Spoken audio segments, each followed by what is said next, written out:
ঢাকা নড়াইল মহাসড়কের তারাগঞ্জ নামক স্থানে একটি যাত্রীবাহী বাসে তল্লাশি চালিয়ে একজন ভারতীয় নাগরিককে 900 গ্রাম গোল পেস্ট সহ উদ্ধার করে। উক্ত ভারতীয় নাগরিকের কাছ থেকে গোল পেস্ট ছাড়াও বেশ কিছু বৈদেশিক মুদ্রা জব্দ করা হয়। বৈদেশিক মুদ্রার মধ্যে রয়েছে সংযুক্ত আরব আমিরাতের দিরহাম, আজারবাইজানের মানাত, ভারতীয় রুপি ও বেশ কিছু বাংলাদেশি টাকা। উক্ত গোল পেস্ট বাংলাদেশ জুয়েলারি সমিতির দ্বারা নিরীক্ষণের মাধ্যমে খাঁটি সোনা বলে আমরা নিশ্চিত হই। বৈদেশিক মুদ্রা ও এই স্বর্ণের বর্তমান বাজার মূল্য 1,93,42,011 টাকা।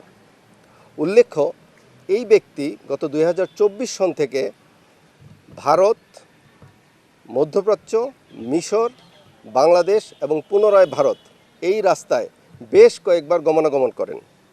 তিনি গত 20 এপ্রিল ভারতের মুম্বাই হতে দুবাইতে বিমানপথে গমন করেন।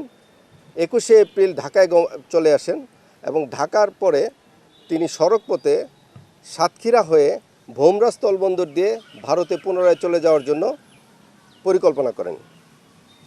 উক্ত ব্যক্তির পাসপোর্ট হতে জানা যায় তার পরিচয় ওয়াজেদ আলী আমিন, পিতা আমিন আহমেদ আনসারি এবং তিনি মুম্বাইয়ের অদূরে ভিওয়ান্দি নামক স্থানের বাসিন্দা। উক্ত স্বর্ণ এবং বৈদেশিক মুদ্রা বর্তমানে যশোর কোতোয়ালি থানা হয়ে যশোর ট্রেজারিতে জমাকরণের কার্যক্রম প্রক্রিয়াধীন হয়েছে। কারবারিরা একটি প্যাটার্ন ফলো করে এবং আমরা তথ্যগুলো সেভাবেই পেয়ে থাকি। তো সেই হিসাবে আমরা মহাসড়কে এই জায়গাগুলোতে সময় সময় তল্লাশি করি এবং নিশ্চয়ই গোপন তথ্য থাকে, সেই হিসাবে আমরা ওই জায়গাগুলো থেকে সাধারণত জিনিসগুলো উদ্ধার করতে পারি। আসলে পাচারকারী, আপনাকে বললাম যে এই পাচারকারীকে আমরা ধরে দেখলাম যে উনি মধ্যপ্রাচ্য, মিশর, বাংলাদেশ এবং ভারত এই রাস্তাটা অবলম্বন করছে। তার সাথে বিভিন্ন কথাবার্তায় জানা যায় বা জিজ্ঞাসাবাদে জানা যায় যে বাংলাদেশের কোনো ব্যক্তির সাথে তার কোনো সম্পর্ক নেই। তিনি মূলত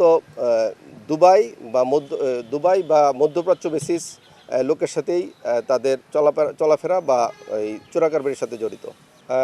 আসলে এই চোরাকারবারিরা কোথা থেকে নিয়ে আসতেছে সেই ব্যাপারে আমাদের কাছে তেমন কোনো তথ্য নেই। আপনারা অবশ্যই লক্ষ্য করছেন যে বর্ডার এলাকায় সেরকম চোরাকারবারি বর্তমানে দেখা যাচ্ছে না। তারা বিভিন্ন রকম স্থলবন্দরকে বেছে নিচ্ছে এই ধরনের গোল্ড বা ডায়মন্ড পাচার করার জন্যে।